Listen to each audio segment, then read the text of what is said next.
Bom dia a todos, sejam bem-vindos à videoconferência de resultados do terceiro trimestre de 2021 da Enalta. Meu nome é Renata Amarante, sou gerente de Relações com Investidores e serei a moderadora desse evento. Antes de darmos início à apresentação, gostaria de fazer alguns avisos importantes. Esse evento será transmitido ao vivo, com tradução simultânea para o inglês, e a apresentação estará disponível no site de RI e também aqui na plataforma de webcast. Ao fim da apresentação, daremos início à sessão de perguntas e respostas. Para realizar perguntas por áudio, por favor, escreva seu nome e empresa no campo de Q&A da plataforma, na parte inferior da tela. Caso queiram realizar perguntas por escrito, por favor, escrevam seus questionamentos também no campo Q&A. Antes de prosseguir, gostaria de esclarecer que eventuais declarações que possam ser feitas durante essa videoconferência, relativas às perspectivas de negócios da Enalta, projeções e metas operacionais e financeiras, constituem-se em crenças e premissas da diretoria da companhia, bem como em informações atualmente disponíveis. Considerações futuras não são garantias de desempenho. Elas envolvem riscos, incertezas e premissas, pois se referem a eventos futuros e, portanto, dependem de circunstâncias que podem ou não ocorrer. Investidores devem compreender que condições econômicas gerais, condições da indústria e outros fatores operacionais podem afetar significativamente o desempenho futuro da Enalta e podem conduzir a resultados que diferem materialmente daqueles expressos em tais considerações. Estão aqui comigo hoje nosso CEO, Décio Oddoni, Carlos Mastrangelo, diretor de operações, e Paula Costa, nossa diretora financeira e de relações com investidores. Gostaria agora de passar a palavra para Paula, que fará a apresentação. Por favor, Paula, pode começar. Bom dia a todos, muito obrigada por estarem hoje com a gente na nossa videoconferência para falar sobre o resultado da Enalta. É um prazer estar aqui com vocês para falar sobre o nosso terceiro trimestre, bem como os avanços que a gente teve nesse período aqui na companhia. Então, vou começar reportando alguns avanços que aconteceram nesses últimos 3 meses e que eu considero relevantes, tendo em vista os 4 principais pilares estratégicos da companhia. Então, primeiro falando do lado de ESG, acho importante mencionar que o Conselho de Administração aprovou um plano de remuneração variável para os administradores, para o management da companhia, e esse plano ele inclui não somente as metas operacionais e financeiras, mas também algumas metas relacionadas ao próprio ESG. Né? Também nesse período foi aprovada a política sobre pessoas e direitos humanos da companhia, que incorpora treinamentos para os funcionários próprios, bem como para alguns fornecedores críticos da companhia. Do lado da governança, também é importante dizer que foram iniciadas as atividades do Comitê de Auditoria Interna, né, da mesma forma, para suportar esse comitê, foi criada a Gerência de Auditoria Interna, né, e contratada uma pessoa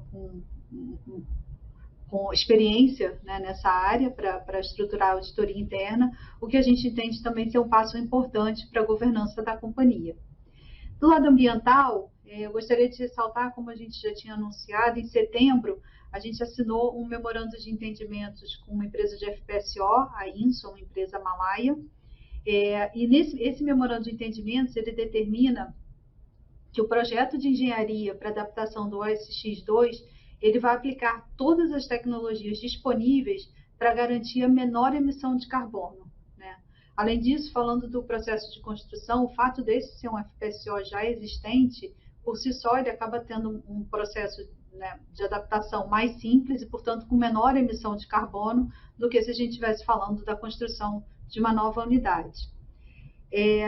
Passando agora para os nossos ativos, o terceiro trimestre foi a primeira vez que a Enalta contou com 100% de participação no Campo de Atlanta. A assunção dos 50% aconteceu no final de junho, né? Então esse foi o primeiro período em que a gente reporta os 100% de participação. Em outubro, o campo atingiu 19 milhões de barris de óleo já produzidos, foi um marco para a companhia. E a gente segue, então, com as nossas atividades aí rumo ao sistema definitivo, né, para o qual a decisão é esperada para o primeiro trimestre de 2022. Importante dizer que a gente assinou, como eu comentei, né, em setembro, o memorando de entendimentos com a INSO, né, e agora a gente se prepara para começar a negociar contratos, né, de afretamento e operação e manutenção dessa unidade. Esse é um passo importante para a companhia, para que a gente possa ampliar a nossa capacidade de produção de óleo, que hoje ainda é limitada dentro do sistema de produção antecipada. Sobre o portfólio exploratório, a gente deve começar a perfurar o primeiro poço exploratório na bacia de Sergipe e Alagoas, nesse último trimestre do ano, no quarto trimestre. Nesse momento, a gente está apenas dependendo de licença ambiental para começar a perfuração. Um outro ponto importante dizer é que a companhia ela continua bastante resiliente, né, para entregar crescimento e continuar buscando oportunidades. A gente fechou o trimestre com um caixa de 2,4 bilhões de reais, né, estamos reportando um lucro de 134 milhões de reais, e esse resultado ele reflete um volume recorde de receita, né, que é derivado tanto da produção, né, da gente estar reportando 100% da produção de Atlanta, quanto da própria cotação do Brent, né, que também atingiu valores bastante elevados ao longo do trimestre, além do câmbio que se manteve aí num patamar elevado em relação ao trimestre anterior, né? Houve essa manutenção, então quando a gente reporta a receita em reais e o resultado, isso acaba impulsionando bastante os números da companhia. Um outro avanço importante também que a gente teve foi a obtenção da licença de perfuração de Atlanta, que agora também inclui os outros poços programados para o sistema definitivo. Bom, para finalizar esse panorama geral, gostaria de ressaltar que a companhia ela continua analisando ativamente, né, buscando ativamente oportunidades de M&A, e a gente entende que o setor passa por um momento favorável para esse crescimento. Bom, além da ampliação do nosso portfólio, a gente também segue aí trabalhando nos nossos ativos, né, sempre buscando a manutenção de um alto índice de eficiência operacional.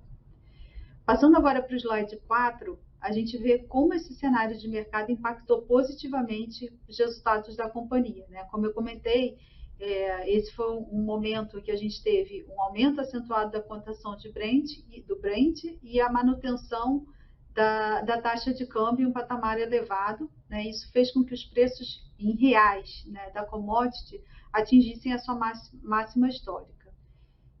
Esses fatores culminaram, então, numa geração de receita recorde para a Enauta nesse período.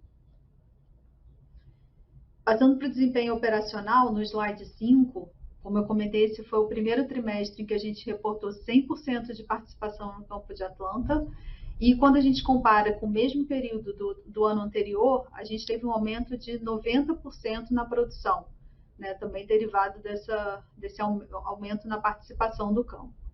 A receita evoluiu de forma expressiva na comparação anual e ela está amparada pelo ambiente de mercado favorável que a gente viu no slide anterior, além do aumento da produção já comentado. A gente mantém a nossa expectativa de produção para o campo de Atlanta de 12 mil barris de óleo por dia para 2021. Bom, passando para o slide 6, né, a gente pode ver aqui os nossos custos operacionais no trimestre. Como eu já tinha comentado, a busca constante pela eficiência operacional é um dos pilares estratégicos da companhia, né? Esse trimestre, quando comparado ao trimestre anterior, a gente reportou um aumento. Esse trimestre a gente está reportando aí $32 por barril, e esse aumento ele é fruto basicamente de dois efeitos, né? Primeiro, o aumento do custo do diesel, né, e depois um aumento da taxa de afretamento do FPSO, que tem uma correlação também com o preço do Brent, né, então, com a cotação do Brent, né, então, por essa razão, a gente teve um aumento do nosso custo operacional e, portanto, um impacto no lifting cost. Vou passar agora para o slide 7. Antes de entrar na parte dos resultados financeiros, eu queria comentar um pouquinho sobre o campo de Atlanta. Bom, como vocês sabem, o campo de Atlanta ele é um campo que está em produção desde 2018, né, dentro do sistema de produção antecipada. O sistema de produção antecipada é como se fosse um projeto piloto, né? Ele é um projeto com uma capacidade de produção reduzida e que ele é feito para durar um determinado tempo, e durante esse tempo a companhia obter o máximo de informações possíveis sobre o campo, sobre a produtividade dos poços, sobre fluidez do óleo, né, para que a gente de posse dessas informações, possa fazer o melhor desenho possível para o sistema definitivo, né? Porque é no sistema definitivo que a gente tem o grande projeto de Atlanta, quando é feito o investimento mais elevado, né? O maior número de poços, um FPSO maior, contrato de prazo mais longo. Então, para que a gente faça isso da forma mais eficiente possível, a gente coleta essas informações, né, desse sistema menor, que é o sistema de produção antecipado. Esse sistema, ele, em geral, é um sistema temporário, né, que existe, ele é feito para durar um determinado período. Né? No caso de Atlanta, ele acabou se estendendo, né, por mais tempo do que o originalmente previsto. Né? A gente adiou a decisão de investimento no sistema definitivo, e aí, em função da crise de 2020, pela pandemia da Covid, em função de trocas, alterações que a gente teve dentro do consórcio. Então, em função de tudo isso, a gente acabou adiando, né, a decisão de investimento no sistema definitivo. Isso fez com que o sistema de produção antecipado fosse estendido, né, por um prazo adicional. Esse é um sistema que, por ele ser um sistema piloto, e por a gente ainda estar coletando informações sobre o campo, a gente acaba convivendo com algumas limitações inerentes ao próprio sistema. Né? Então, por exemplo, se for lembrar que no final do ano passado a gente teve uma questão de corrosão nos aquecedores do FPSO, que foi inteiramente resolvida em fevereiro, e o projeto de Atlanta voltou à produção normal. Depois disso, a gente teve algumas questões relacionadas ao sistema de bombeio, né? E aí algumas bombas foram retiradas do campo e levadas para reparo, né? Até a bomba que está em reparo deve retornar até o primeiro trimestre do ano que vem, quando de novo é esperada a normalização da produção do campo, né? E a nossa expectativa é que daqui até que a gente tenha de fato a implantação do definitivo, a gente possa conviver com algumas intercorrências, né, na produção do sistema antecipado, justamente pela própria característica, né, em que o projeto foi montado. Né? Então, a expectativa é que o sistema definitivo, a decisão seja tomada no início do próximo ano, e nesse caso ele entraria em operação em meio de 24. Né? Então, o sistema antecipado ele vai ser estendido até pelo menos, né, 2023, né? E ao longo desse tempo, sem dúvida nenhuma, por esse ser um projeto gerador de caixa para a companhia, é muito mais interessante, né? E essa é a nossa decisão, continuar operando o sistema antecipado, sabendo que a gente vai ter, eventualmente, né,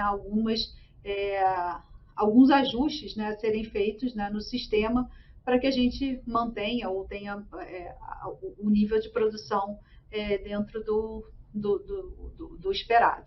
Né?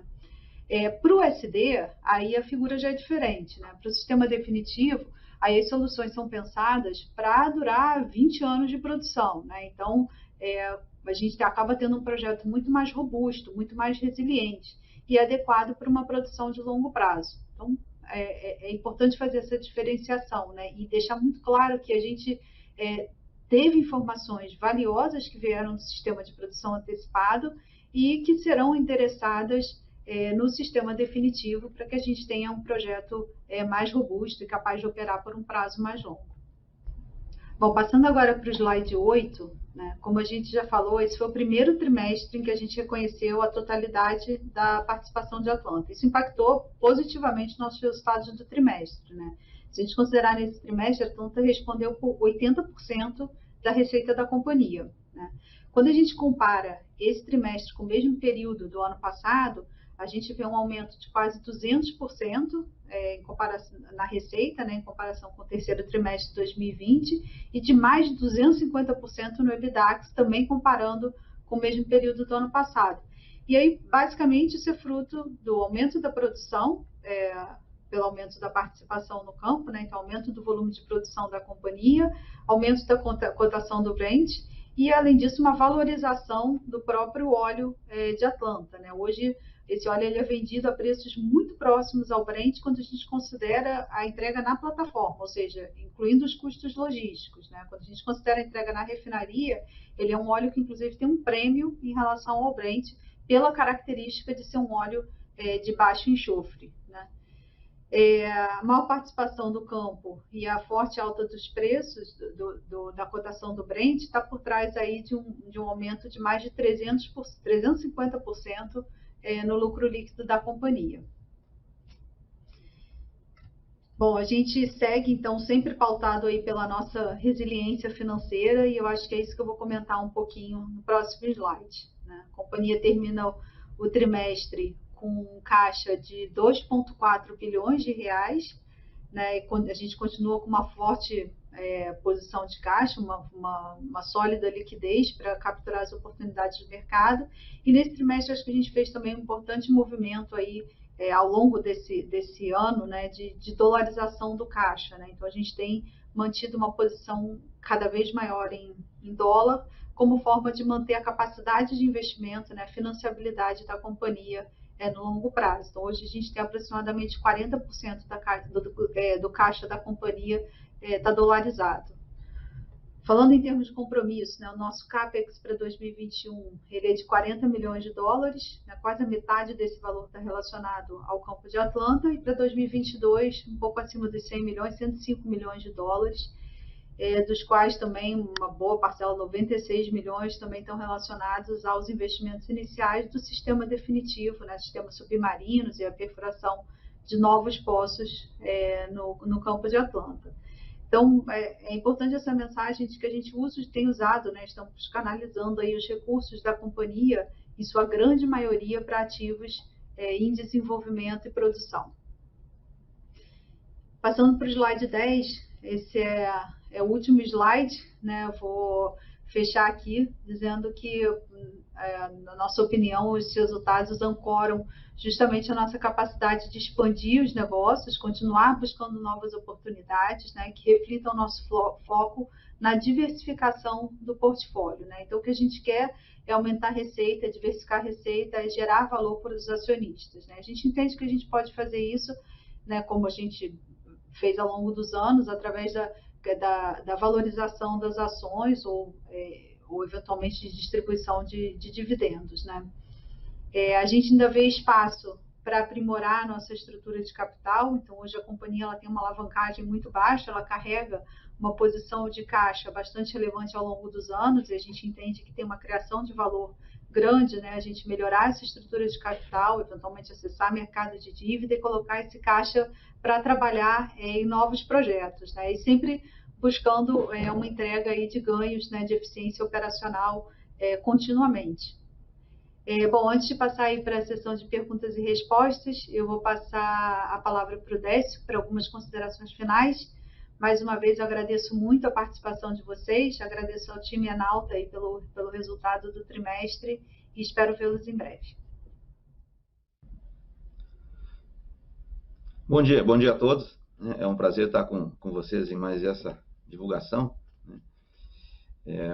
Antes da gente passar para a sessão de perguntas e respostas nossas, eu queria complementar a apresentação da Paula com alguns comentários, né? Primeiro que o resultado nosso foi bom, né? A receita foi recorde. A gente ficou feliz por arquivar cedo o resultado. A gente sabe que é importante divulgar o mais cedo possível e nós estamos trabalhando nessa direção. A gente começou a implantação de um SAP aqui, um sistema de gestão, vai ficar pronto no ano que vem. Acredito que aí a gente vai melhorar bastante esse processo e o nosso reporte vai ser mais organizado. Desde o último trimestre, a Paula mencionou, a gente teve problemas aí com as bombas do sistema antecipado de Atlanta, ela esclareceu, mas eu queria voltar ao assunto e passar algumas informações para vocês também, né? Como foi dito, o sistema antecipado, isso é natural, ele foi pensado para levantar dados sobre o sistema definitivo. A gente capturou informações muito importantes que nos permitem agora fazer um projeto robusto e confiável no sistema definitivo. Como ela falou, tinha previsão de ficar 3 anos em funcionamento. A questão é que ele foi muito bem sucedido, né, nesse período. Tirou as incertezas que a gente tinha, ajudou a confirmar uma série de teses que são importantes para viabilizar o definitivo, cumpriu o seu papel. Só que em função da situação da parceria, do colapso do preço do petróleo no início de 2020, a saída da Barra Energia, vocês acompanharam o processo no ano passado, né, tudo isso atrasou a tomada de decisão sobre a aprovação do sistema definitivo. A gente decidiu ficar no projeto no final do ano passado, a decisão correta. A gente vê que a gente tem um projeto que cria valor com a gente, vai gerar muito mais valor ainda no definitivo, né? E decidimos manter o projeto antecipado operando, porque ele gera valor e gera caixa. né? Melhor isso do que dar por encerrado e porque cumpriu o seu papel do ponto de vista técnico, né, de levantamento de informações. Mas o fato dele ter sido pensado para durar menos tem consequências, né? Essas bombas que estão instaladas no projeto, elas têm um tempo médio entre reparos da ordem de 2 anos. Quer dizer que sejam 2 anos, mas historicamente, na média, eles têm esses prazos. Os backups que a gente construiu pensando nos 3 anos, considerava essa média. Além disso, a situação do consórcio não era estável, né? Teve a arbitragem com a Domo, a Barra Energia tentando, né, vender por questões próprias da sua situação de empresa, né? Então, essas incertezas e disputas levaram a que o consórcio, no passado, quando foi aprovado o sistema antecipado, não tivesse aprovado a compra de backups além dos que foram contratados. A gente poderia ter contratado mais backup naquela época, mas não teve apoio no consórcio. Então, eu gostaria de não ter que conviver com esses problemas que a gente convive, mas é melhor ter um sistema antecipado funcionando, né, gerando caixa e gerando produção, do que encerrar, como eu comentei, e ficar simplesmente esperando o sistema definitivo, né? Nós vamos continuar operando nessas condições, com risco de ter, né, paralisações pelos motivos que a Paula comentou e eu estou comentando. Mas no sistema definitivo, a gente vai optar por outra solução. Ou nós vamos ter mais backups, usando esse mesmo tipo de bomba, ou nós vamos optar por um modelo de bomba que dura mais, mas também tem um custo maior. Então, a gente vai fazer essa análise, vamos tomar essa decisão até o início do próximo ano, e a gente não vai conviver com esse tipo de dificuldade no sistema definitivo. Outro comentário que eu queria fazer com vocês é em relação ao resultado. A gente teve resultado muito bom, mas também tivemos aumento do lifting cost, aumento dos custos. E esse resultado foi basicamente influência do aumento do preço do petróleo e do aumento da eficiência do FPSO, do navio que está lá, o Petrojal.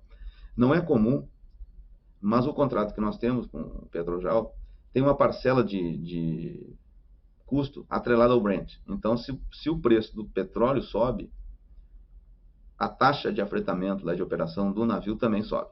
Então, a gente teve um Brent alto, né, nesse trimestre, com isso subiu também o custo do FPSO. E também depende da disponibilidade. E a disponibilidade aumentou com o reparo dos aquecedores. Vocês vão lembrar que ao longo do último ano, a gente teve problemas lá com os aquecedores, a Paula já comentou, a gente ficou trabalhando, né, no reparo desses aquecedores, e isso diminuiu a disponibilidade do navio e com isso baixou a taxa que a gente paga. Por isso a gente vê agora, num trimestre em que, felizmente, né, o petróleo subiu e a disponibilidade do navio aumentou, a gente teve um aumento de custo. Teve também um aumento do custo diesel, né, que afeta os nossos custos. É bom, por um lado, porque nos traz aumento de receita, mas tem esse efeito colateral, que é o aumento do custo operacional, tanto da operação do navio, quanto dos barcos de apoio. Falando em barco de apoio, a gente vem trabalhando bastante para reduzir os custos. Já reduzimos os custos de logística com retirada de um barco caro, né, na ordem de $3 por barril, a gente já reduziu os custos e continuamos trabalhando em medidas que vão reduzir os custos ainda mais. Um outro comentário que eu quero fazer também é em relação ao caixa, né? A gente passou a dolarizar o caixa, né? Passamos a dolarizar gradualmente, porque o nosso negócio é em dólar, né? Isso afeta a rentabilidade do caixa, né? Quando o dólar sobe é positivo, pode ser negativo quando o real se valoriza, mas o nosso negócio é um negócio que se dá em dólar, aquisições se dão em dólar, venda de petróleo se dá em dólar, então a gente está gradualmente dolarizando o caixa da Enalta. Por fim, eu queria comentar sobre aquisições, né? Eu prefiro não falar sobre projetos específicos para não gerar expectativas que podem não se realizar e, como aconteceu, não se realizaram, né? Mas eu quero afirmar que a gente continua focado em diversificar o portfólio da Enalta. Esse é o principal problema da companhia, ter um portfólio concentrado em Atlanta, especialmente agora que a gente tem um sistema antecipado que está sendo esticado no tempo e um sistema definitivo que ainda não foi aprovado. Então, a gente precisa diversificar o nosso portfólio e ter outros ativos, né, que gerem caixa. Nós analisamos projetos, como eu falei, especialmente projetos do processo de desenvolvimento da Petrobras. Fizemos ofertas que a gente acreditava que tinham capacidade de gerar valor para os nossos acionistas, mas o que a gente tem visto aí é que os ativos subiram de valor e tem havido ofertas, do nosso ponto de vista, elevadas.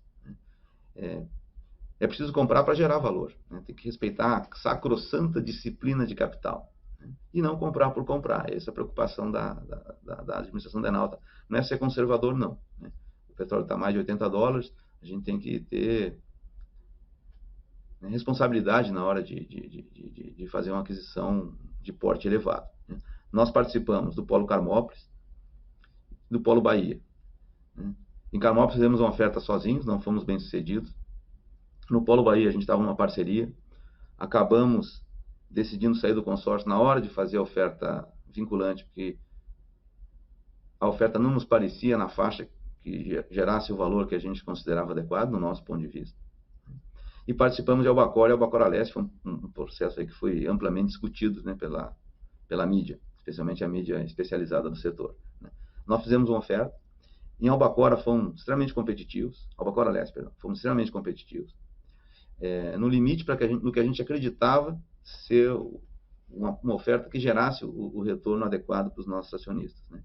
Estávamos preparados para fazer um follow-on, para honrar essa oferta, mas não fomos selecionados para ir em frente, né. E a gente continua ativamente explorando outras oportunidades, sejam desinvestimentos da Petrobras, estão cada vez mais escassas, ou, né, de outras empresas, em transações com outras empresas. A gente vê movimentos aí de empresas grandes se reposicionando e abrem espaço para companhias do porte da Enauta. A gente tem e vai manter disciplina de capital. A gente tem um caixa elevado, né? A Paula comentou, são 2,4 bilhões, e a gente tem muito espaço para otimizar a alocação de capital, acabei de comentar, a gente tem espaço para dívida, tem espaço para buscar equity, para suportar uma aquisição, ou mais de uma aquisição. Então, a gente continua ativamente, né, procurando oportunidade para diversificar o portfólio da Enauta. Reconheço que nesse espaço de um ano que eu estou aqui, a gente não conseguiu, mas vamos conseguir, né, em algum momento. E a gente tem esse objetivo de remunerar o acionista, né, através da valorização do equity combinada com a distribuição de dividendo. A dividendo tem sido uma prática da Enauta, né? Pelo menos cumpriu a política de dividendos, que são por volta aí de 15 centavos por ação. Se puder mais, se haver disponibilidade de caixa para mais, a gente avalia. O que a gente não está conseguindo fazer é essa diversificação de portfólio, né? Que é gerar valor para o acionista, né? Diversificando o portfólio da Enauta. Então, esse é o principal foco nosso. Com isso, eu encerro aqui as minhas considerações iniciais e coloco todo o nosso time aqui para ficar à disposição de vocês aí para discutir esses temas e responder perguntas. Muito obrigado.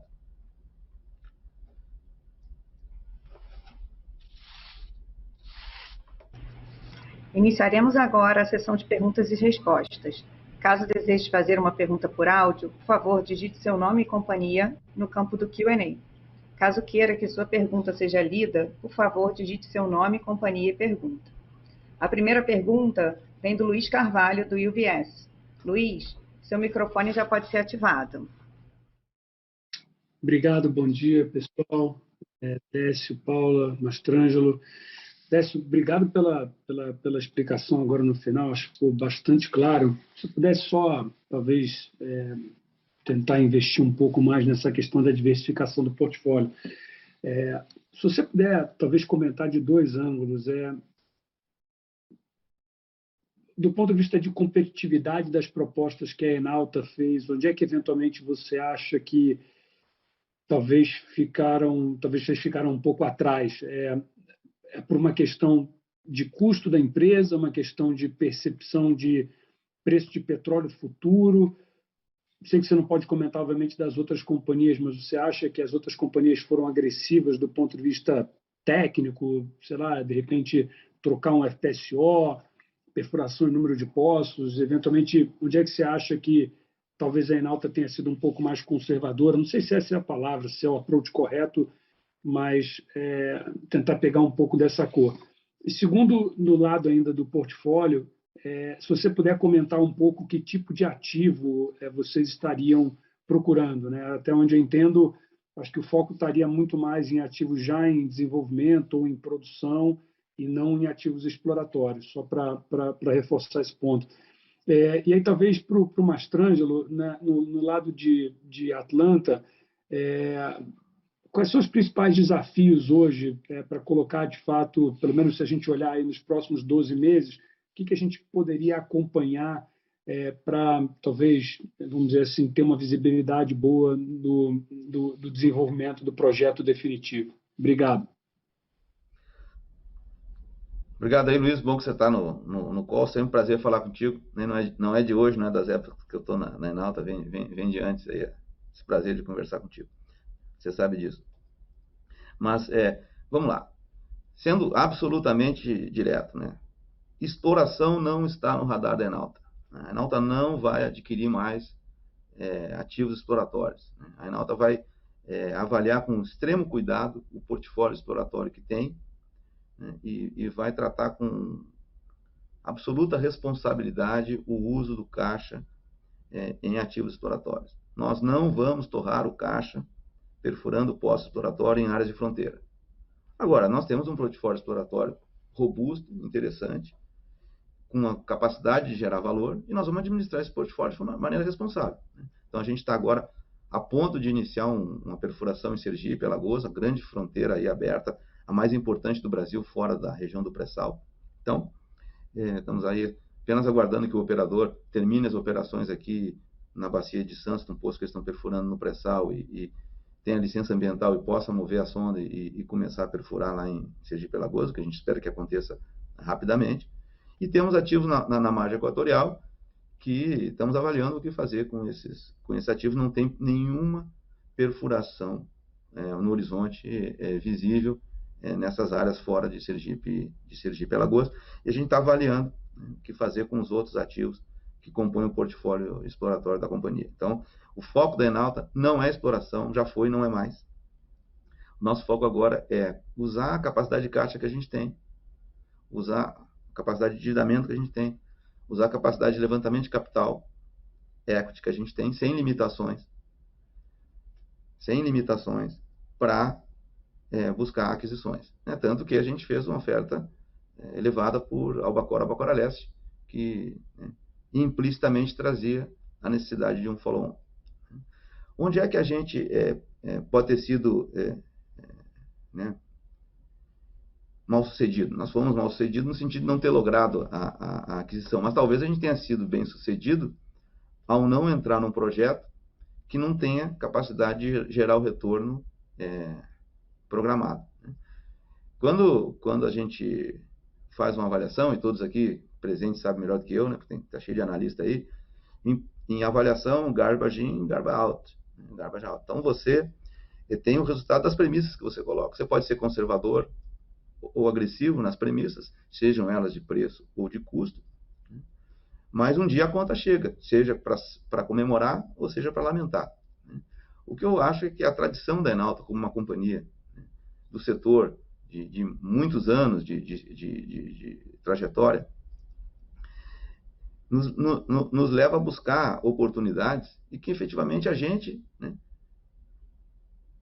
tem um razoável grau de segurança de que nós vamos entregar o que nós prometemos para os nossos acionistas.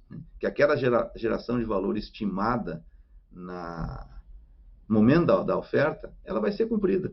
Porque a gente não tem expectativa de que não seja assim. A nossa história é uma história de entrega. E a gente quer continuar entregando. Então, quando você faz uma oferta por um ativo que está sendo disputado no mercado, como esse que a gente comentou, a gente leva em consideração curva de petróleo futura. Acho que não tem muito mistério aí, mas depende do grau de agressividade que se adota no preço futuro de petróleo. A oferta pode ser completamente diferente entre uma visão e outra. E você tem questões relacionadas às operações. A capacidade de produção daquele ativo e a capacidade de você fazer aquela operação de forma mais eficiente.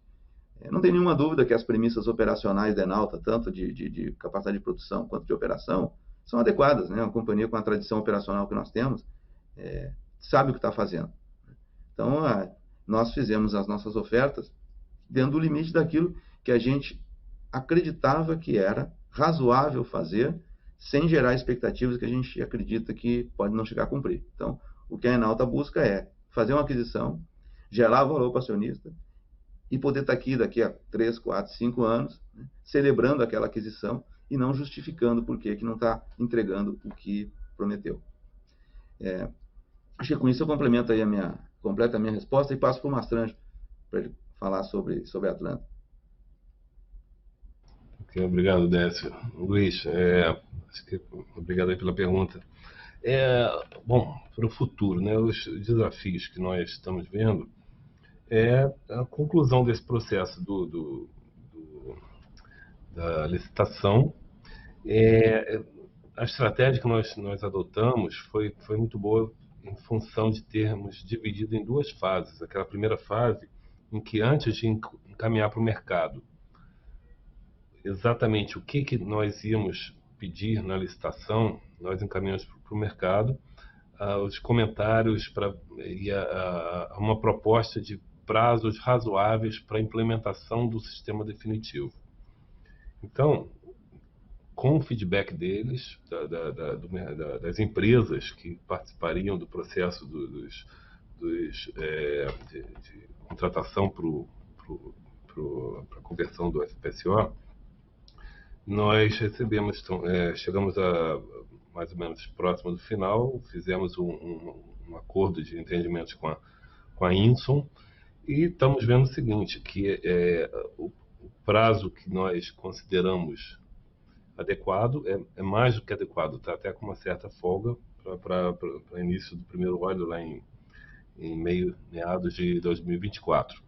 Então, nós estamos agora entrando numa fase em que nós estamos recebendo as propostas, vamos não só do FPSO, mas também do sistema do submarino, da parte de barcos, de instalação. Vamos consolidar todas elas para considerar a consistência para levar para a sanção no primeiro trimestre do ano que vem, 2022. Então, o desafio é fechar toda conectando todos os contratos, sincronizando eles para poder iniciar o sistema definitivo. Eu acho que tanto a Paula quanto o Décio mencionaram sobre a necessidade de termos um sistema mais robusto de bombeio submarino, ou seja lá com backup, que uma das lições que nós aprendemos aí com o sistema antecipado. Estamos agora avaliando nas propostas a forma melhor de considerar essa necessidade de maior robustez no sistema de bombeio para um sistema definitivo. Então, depois disso, aí os desafios vão mudando de fase, né? Aí a gente vai passar para a construção. Então, essa é a nossa visão para o sistema definitivo. Tá certo. Obrigado, Mastranjo. Obrigado, Décio. Prazer falar com você. Prazer. A próxima pergunta vem do Guilherme Levi, do Morgan Stanley. Guilherme, pode ativar seu microfone, por favor. Oi, pessoal. Vocês me ouvem? Sim. Bom dia. Obrigado por pegar minhas perguntas. Eu acho que a primeira é mais relacionada ao custo de Atlanta. Eu só queria pegar a visão de vocês de como que eu devo pensar o OPEX diário aí para o próximo trimestre e talvez para o ano que vem, com base nesses 420 mil por dia que fez no terceiro TRI, considerando ainda o preço de petróleo ainda subindo, o que afeta tanto o arrendamento aí como os custos do diesel desse projeto. E a segunda pergunta é um pouco relacionada a isso, mas no contexto da tomada aí de preços do sistema definitivo, vocês já têm algum intervalo indicativo aí de quanto poderia ser o OPEX durante o sistema definitivo de Atlanta?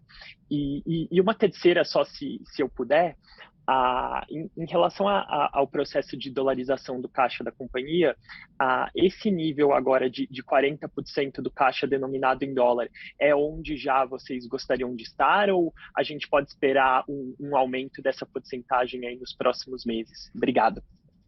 Então, obrigado aí, Guilherme, prazer. Vou passar para o Mastrandi falar sobre o Atlanta e a Paula complementa aí com a dolarização do caixa. Eu tenho uma folguinha aqui.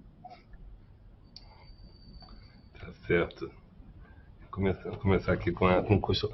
Bom, eu acho que abordamos aí o custo operacional. Ele como é uma unidade afetada e a forma como é feito o contrato de afetamento, ele é influenciado pelo preço do barril de petróleo. Se a gente considerar que nós vamos ter para frente um custo, uma estimativa do Brent nesse nível, provavelmente deve se manter nesse quesito do leasing do FPSO. Uma coisa que influenciou bastante do trimestre passado para esse foi a maior continuidade operacional. Não sei se vocês lembram, tanto no primeiro quanto no segundo trimestre, houve mais perda da capacidade do uptime, né, da disponibilidade do FPSO. Com isso, impacta a taxa diária. É um contrato de performance.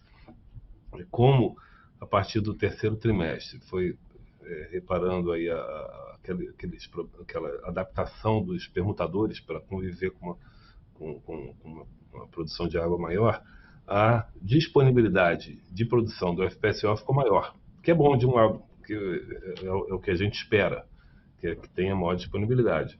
Os custos de logística reduziram bastante, mas foram compensados com o aumento do preço do diesel, que impacta tanto o custo marítimo quanto a operação do FPSO, porque tem uma parcela de diesel e até um pouco no sistema submarino. Então, se a gente estimar que os preços de diesel e a disponibilidade do FPSO vão se manter alta, né, nesse período, de se esperar que se mantenha o custo operacional. Que, por um lado, é bom, porque você tem um aumento da receita em proporção muito maior. Eu acho que teve mais uma pergunta, né? Mas se quiser passar para a Paula para falar sobre a dolarização.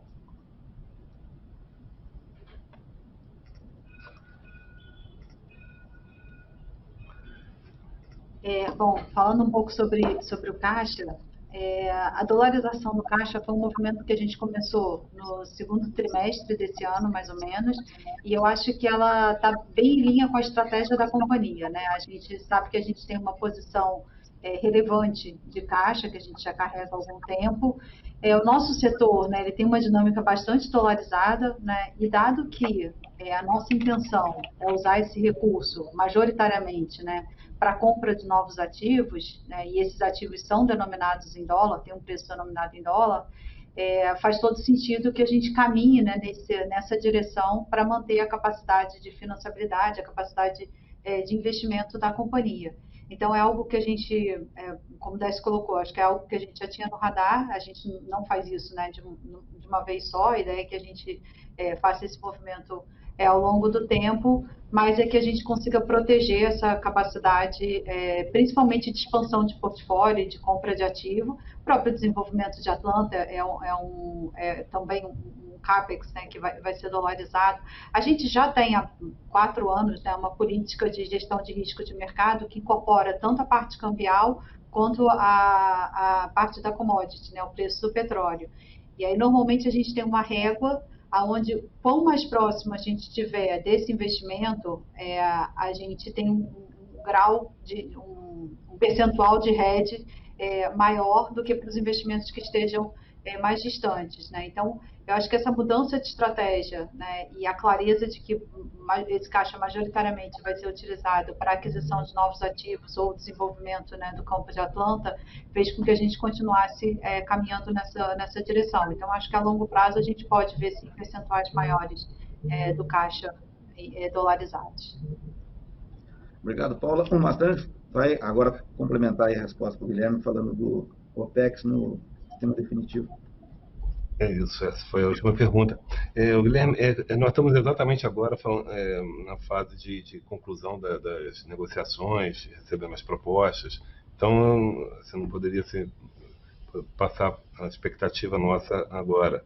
Mas a nossa expectativa é maximizar o uso do gás, minimizar o uso do diesel durante o definitivo, fazer um projeto que seja mais resiliente a um custo operacional que permita produzir por mais tempo, não tem um custo operacional mais alto lá no final da vida do campo. Então, preferia me abster enquanto a gente está terminando as nossas negociações aqui da licitação, tá bom? Obrigado, Mastrange. Não, tá perfeito. Muito Obrigado. E se eu puder só fazer uma última rapidinha aqui. No release vocês comentaram a antecipação de mais um poço com início previsto para 22. Então eu só queria confirmar que esse é o 4º poço mesmo, ou se de repente teria a chance da empresa fazer um 5º poço no campo no ano que vem. Não, é o 4º poço mesmo. Tá bom. Obrigado.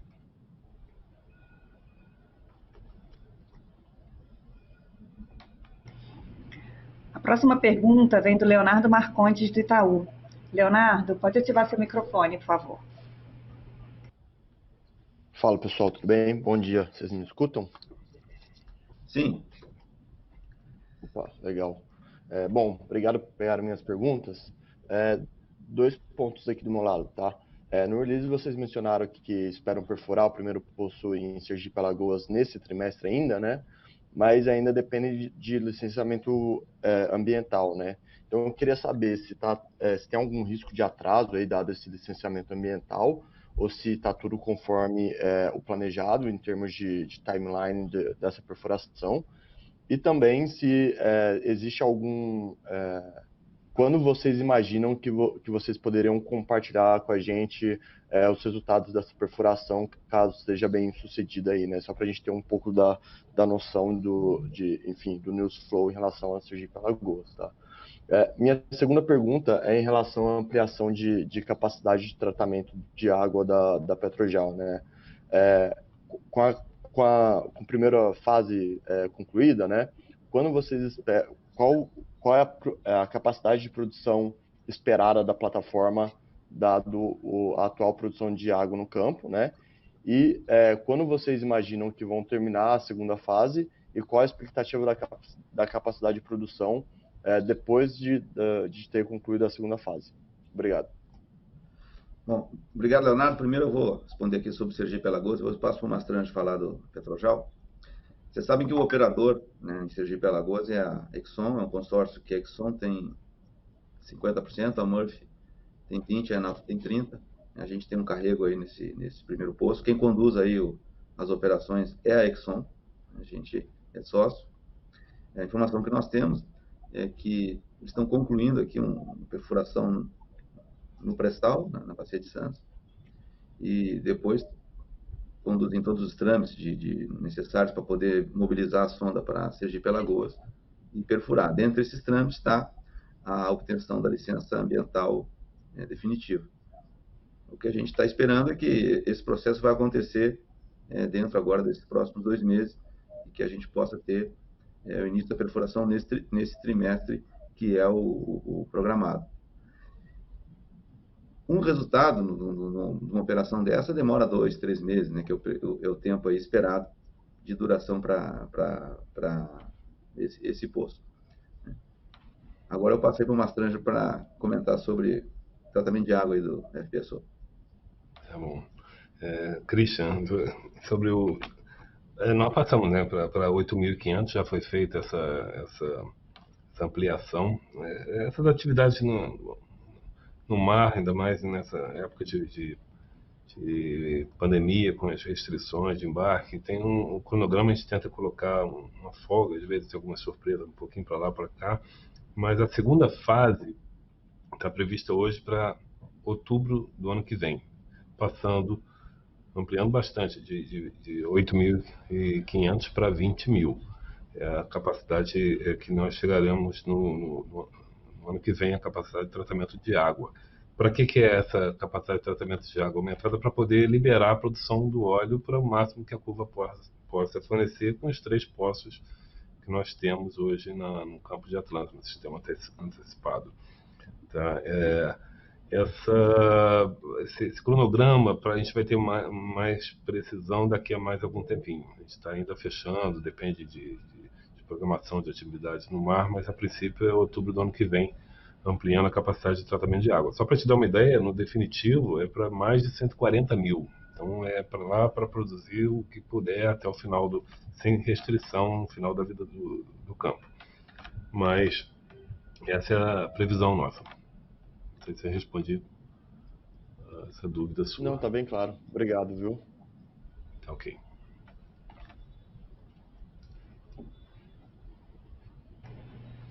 A próxima pergunta vem do Christian Aldi, do Santander. Christian, pode ativar seu microfone.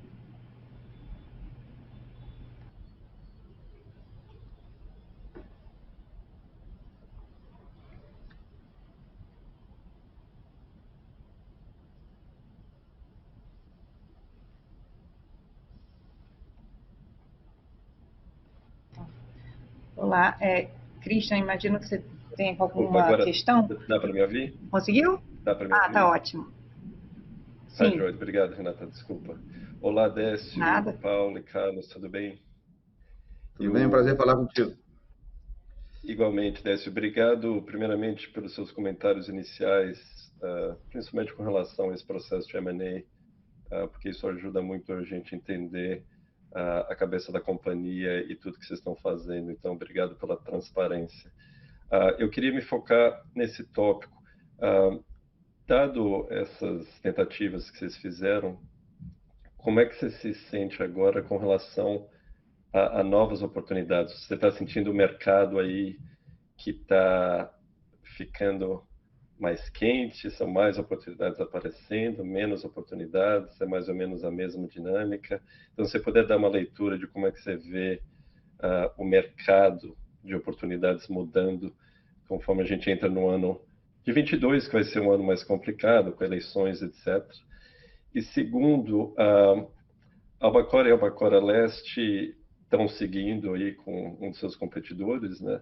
Mas isso realmente significa que essa oportunidade realmente acabou ou não necessariamente? É um processo que a Petro agora está negociando com a outra companhia, mas existe ainda um potencial espaço de vocês terem interesse ou não? É uma porta fechada e seguimos em frente. Obrigado.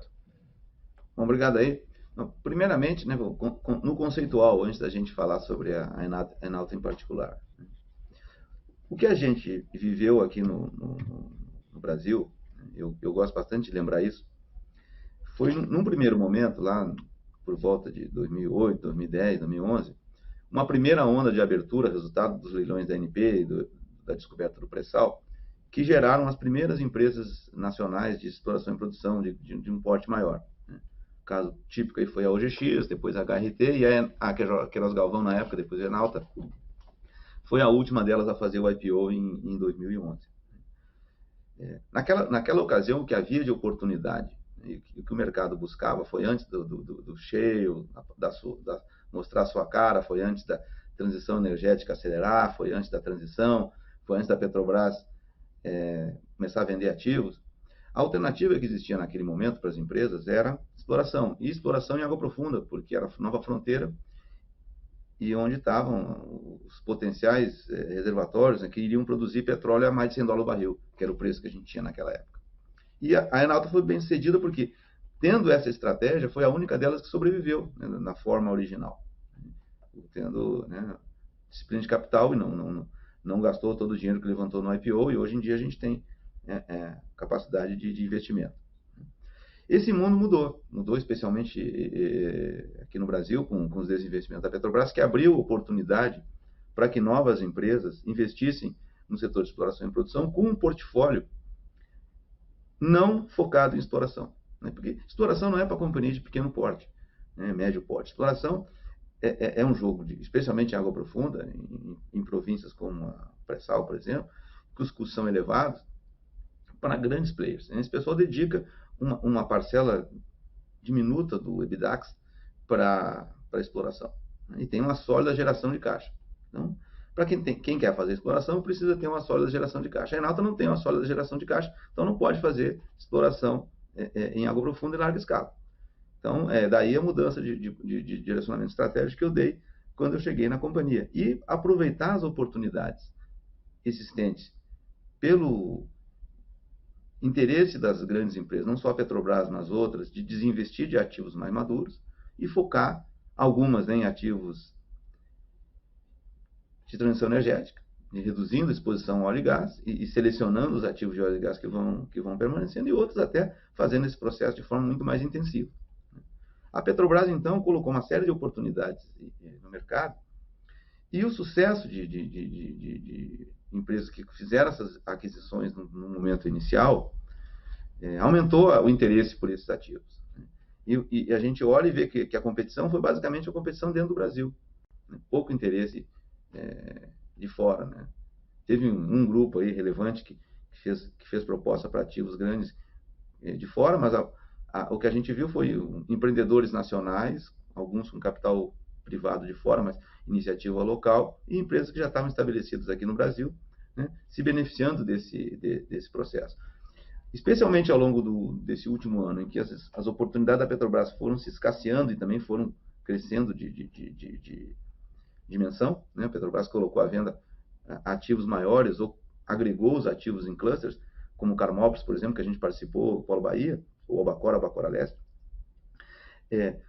À medida que esse processo foi crescendo e as companhias que estavam participando desse processo foram tendo sucesso, o interesse foi aumentando. E, simultaneamente, a gente viu um aumento muito rápido do preço do petróleo, né, que a gente estava, ano passado, né, em níveis muito mais baixos, 40, 50 dólares, hoje a gente está, né, no patamar de 80. Então, isso aumenta o preço dos ativos. Muitos desses atores que estão entrando, eles são novas empresas, né, financiadas por capital privado, private equity, que tem tempo de saída desses ativos. Então, a Enauta não é conservadora, pelo contrário. A Enauta fez propostas arrojadas, né, por esses ativos. Só que a Enauta gostaria de estar aqui por muito tempo. Né? Quem investir em ações da Enauta vai investir numa companhia de exploração e produção de petróleo e gás, né, com um portfólio no setor de exploração equilibrado entre a cadeia de exploração e produção, que é sólida geração de caixa, que é o que falta para a gente, por isso a gente vai focar na compra de ativos, oportunidade de crescimento no médio prazo, curto, médio prazo de produção, como é a Atlanta, que pode produzir 50 mil, até talvez um pouquinho mais, barris por dia em 2024. Nenhuma empresa aqui no Brasil tem uma oportunidade como essa. E com algum potencial de geração de valor em exploração, como, por exemplo, com Sergipe e Alagoas. O petróleo que um dia vira maduro tem que ser descoberto. Então, a exploração está na origem da geração de valor da cadeia de exploração e produção. Ela só não pode estar de forma equilibrada no portfólio de uma empresa de pequeno ou médio porte. Então, é isso que direciona o nosso planejamento. E a nossa visão é ser essa companhia no mercado brasileiro. Quando a gente volta para 2010, 2011, naquele momento o mercado só enxergava valor em exploração. Tanto é assim que inicialmente nas companhias que apostaram em exploração, inclusive a Queiroz Galvão, naquela época, foram bem-sucedidas nos seus IPOs e foram reconhecidas pelo mercado. Hoje, o que a gente vê é que a frustração que aconteceu naquele momento, né, com o colapso da OGX, especialmente, e tudo que se seguiu no mercado, o reposicionamento das majors, hoje, para as companhias independentes operando aqui no Brasil, de capital nacional, o que o mercado está reconhecendo é a operação de campos maduros, que eu também reconheço, também quero para a Enauta, tem low hanging fruits, tem geração de valor, tem capacidade de aumentar o fator de recuperação, tirar mais petróleo desses reservatórios. O petróleo já descoberto tende a ser o petróleo mais barato, né? Tem muita oportunidade para extrair esse petróleo a custos mais baixos do que das grandes companhias, e uma empresa como a Enauta está plenamente preparada para isso, né? Em Atlanta a gente conseguiu fazer coisas que as majors não fizeram. A perfuração em Atlanta foi bem sucedida, né? O SPA de Atlanta foi bem sucedido. Então a gente tem track record, né? E a gente então quer colocar essa proposta de valor, que é a proposta de valor integrada na exploração e produção. Geração de caixa sólido, desenvolvimento de Atlanta para aumentar significativamente a produção e algum sucesso no exploratório. Espero que seja em Sergipe, logo na primeira das perfurações. Com isso, a gente cria uma avenida de geração de valor que hoje não existe no mercado brasileiro. As companhias que estão aí bem-sucedidas hoje, elas estão absolutamente focadas, né, no oposto que era o GX, que é a operação de campos maduros, né, aquisição de ativos já produzindo ou em fase, né, de quase entrada em produção. Então, essa é a visão que a gente tem, e é isso que determina os nossos passos, né? Se você tem essa visão, e se você tem uma visão de longo prazo, de entregar o valor que você está prometendo para o acionista, a aquisição tem que ser feita num valor adequado. Quer dizer, como eu brinco aqui, a sacrossanta disciplina de capital tem que ser respeitada. A Enauta poderia ter comprado um desse ativo? Poderia. Era só ter aumentado muito a oferta. Aumentado a oferta. A gente foi no limite do que a gente achava razoável para a geração de valor que a gente busca trazer para o acionista. E é isso que a gente vai continuar aplicando nas outras oportunidades que virão. Tem ainda algumas oportunidades remanescentes da Petrobras. Você perguntou se o processo de Albacora Leste ou os outros processos aí que a Petrobras está conduzindo estão terminados. Não estão terminados. O processo da Petrobras é um processo longo, né, cheio de etapas, né? A gente viu em Albacora Leste. O mercado especula, não sou eu que estou dizendo, e não sei se é verdade ou não, mas especula, tem notícias nesse sentido, que a gente teria feito a melhor oferta em Albacora Leste na fase inicial de estação. A Petrobras chamou para um rebid, avisou, essa informação pública, eu não gosto de comentar esse assunto, mas estou colocando algo que é público, e chamou para um rebid, e aparentemente, né, esse rebid seria a última fase do processo, e nós perdemos nesse rebid porque a concorrência foi mais agressiva. Eu já expliquei aqui as motivações. Já assinaram o contrato? Não. Então, a Petrobras ainda precisa passar pela fase de negociação do contrato para chegar no signing, né? E segundo as regras da Petrobras, se esse contrato for modificado significativamente, e a gente já viu o caso em que isso aconteceu, esse processo volta para um final bid, como eles chamam, né? Então, isso pode acontecer. E depois disso ainda tem toda a fase de negociação aí até chegar ao closing. Então, esses processos da Petrobras são processos muito longos. O que eu acredito que a gente vai ver agora, mais para frente, e sempre falei isso, é a aceleração do processo de consolidação, né, na indústria, né? Tem várias empresas comparativas da Petrobras, isso vem acontecendo há algum tempo, já há 2, 3 anos, pelo menos.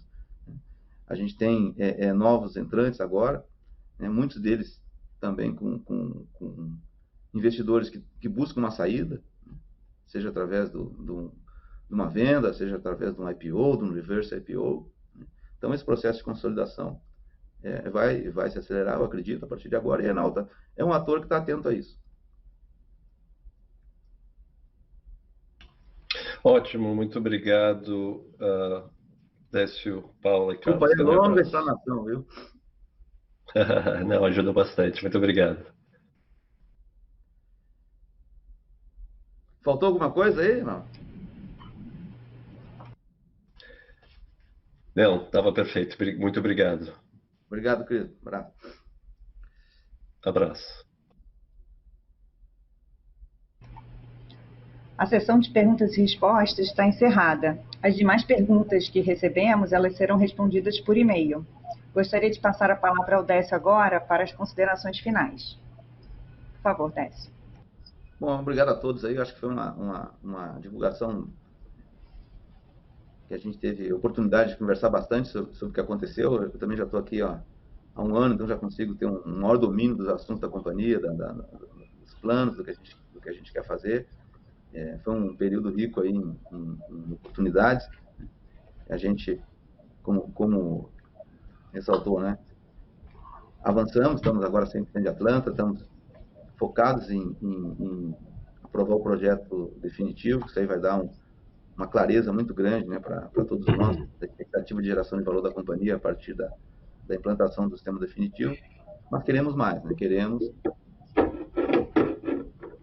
comprar ativos, participar desse projeto de consolidação aqui do mercado brasileiro, né, e construir a Independente operando no Brasil com o portfólio mais preparado para gerar valor para o acionista, né, ao longo de toda a cadeia da exploração e produção. Esse é o nosso propósito e a gente vai chegar lá. Muito obrigado aí a todos pela atenção aí ao longo dessa última hora e pouco aqui. Muito obrigado.